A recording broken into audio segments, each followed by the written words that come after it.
Zuek ongi dakizuen bezala Euskaltzaindiak bi sail ditu, Iker eta Jagon, eta hain zuzen ere Jagon sailari dagokio besteak beste euskara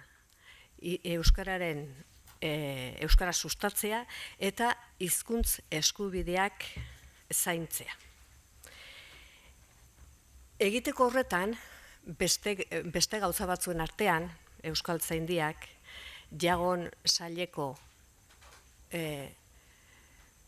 sustapen batzordearen bidez urtero jardunaldiak egiten ditu.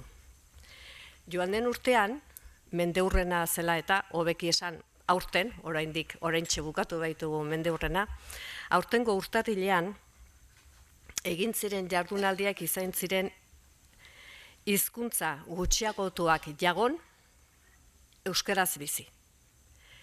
Eta aurtengoa, orain egin behar duguna, 24. jardunaldia da. Arlo sozioekonomikoan jarri dugu gure arreta.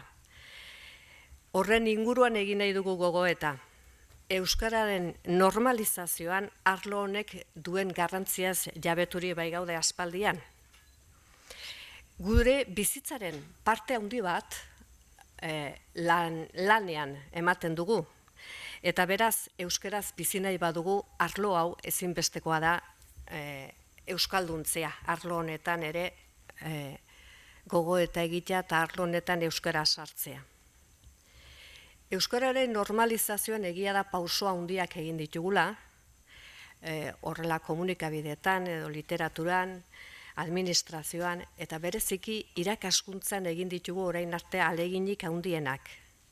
Arlo sozioekonomikoan oraindik pausoak txikiak dira, esan daiteke hasieran gaudela, baina orain urte batzukin alderatzen badugu egoera edo baldintzak uste dut asko hobetu direla.